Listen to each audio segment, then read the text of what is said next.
Hello, hello. Welcome back to Let's Talk Ray Bradbury, the show here on Let's Talk Entertainment, where beginning in 2018, I've been on this journey to attempt to locate, read, and review each of the roughly 600 short stories written by the late, great Ray Bradbury, who died in 2012. Recently, I've been reading from the collection, The Collected Stories of Ray Bradbury, a critical edition, Volume 1 from 2010, just before he died. Today, we're up to the third story in this collection, which is called Final Victim, and it is the 308th episode of this show, so I am well on my way to completing this project of locating all of his stories. If you're new to the show, the way this works is I do a brief synopsis of what happens in the story, sort of the nuts and bolts of it, the plot, action, character, and then I wrap up just some very light thoughts on what it all means. Did I like the story? Is it worth your time to read? So let's get into it.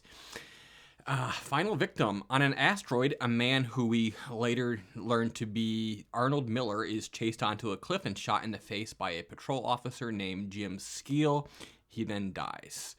The sun goes down, and we've switched to the perspective of Skeel, who's walking away, but he notices these mysterious night creatures attacking the body and eating it as the sun goes down, and they're sort of coming out of their burrows where they hide during the day.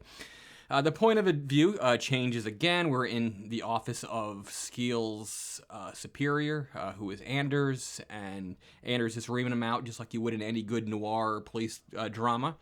And he's like, how many people have you killed now? Is it 13, 14, 12, whatever?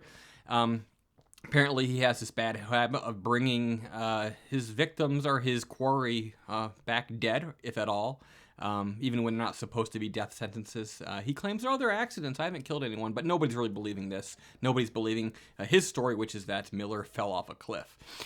Skeel leaves. Enter Nadia Miller, the sort of femme fatale, if this were a noir. She is Arnold's sister, Arnold Miller. With Anders, she hatches a plan to get revenge on Skeel, who everyone knows is dirty, and for some reason, I guess because of that, Anders decides that, we're going to go along with this idea. So 3 days later, Skeel is seen chasing a pirate named the Lonely One through the asteroid belt. They end up on the same asteroid where Nadia's brother died. We find out that the ship he's chasing is not actually the Lonely One. This is their plan to make him think that he's going after this high-profile target. In fact, it is Nadia Miller. They get out of their ships. They go on a foot chase. They end up on the same cliff where Arnold died, and then they end up going into these caves and sort of getting lost down there.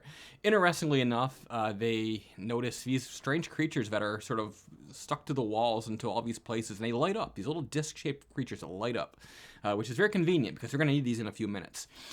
They wander around, getting lost, getting farther and farther from their ships, and Skeel gets a little bit talkative. He reveals that, at the start of my career, I was a pretty good guy, but I've killed 14 people, and I'm doing this because at the beginning of my career, 15 of my fellow officers were killed by pirates, and I've made my life's work of getting revenge on that many criminals. So they decide it's time to get out of here. They cover themselves in these light creatures, and they start making out into outdoors out of the cave. It's dark outside. The creatures are sort of coming in on them, but they're afraid of the glow of the light creatures, but they do know that if they were to use their blaster to save themselves, it would sort of turn the light creatures off like clappers, I guess. They get almost to the ship, and then they're getting surrounded, and finally Skeel fires off his blaster. The creatures come down on him as his lights go out, and in the process, she is safe, but at the moment he yells 15, so he's reached his goal. He is the 15th dead, the one who makes up the perfect 15, representative of the guys he lost at the beginning of his career. So I guess he was the one he felt like he should have died with them. Nadia, she's safe. She goes back to the base. They decide not to brand Skeel as a killer. He never actually admitted to killing Arnold. And story ends. Strangely enough, stories do end.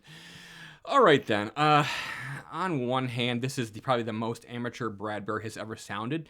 It makes sense. It's very early in his career. The story was written in 1941, not published until 46, I believe, if I remember correctly. And so, he has all the bad habits that you'd expect from a young author. He's very much guilty of sort of monologuing and projecting and telegraphing everything he's about to do. And then all the pieces just sort of fit together a lot more snugly than they really should. So there is that. Once you get past the rookie mistakes, which is, all of these perfectly aligned pieces that are way too obvious, the monologuing. Oh, it even has chapters in it. It has chapters in it like it's a novel. Like when you're a child and you say, I'm going to write a novel, and it's 15 pages or it's 5 pages, but every page is a different chapter. It's sort of like that. But all that aside, I'm not going to shit on it too much because it's unapologetically fun. It's a noir. It's a police chase movie.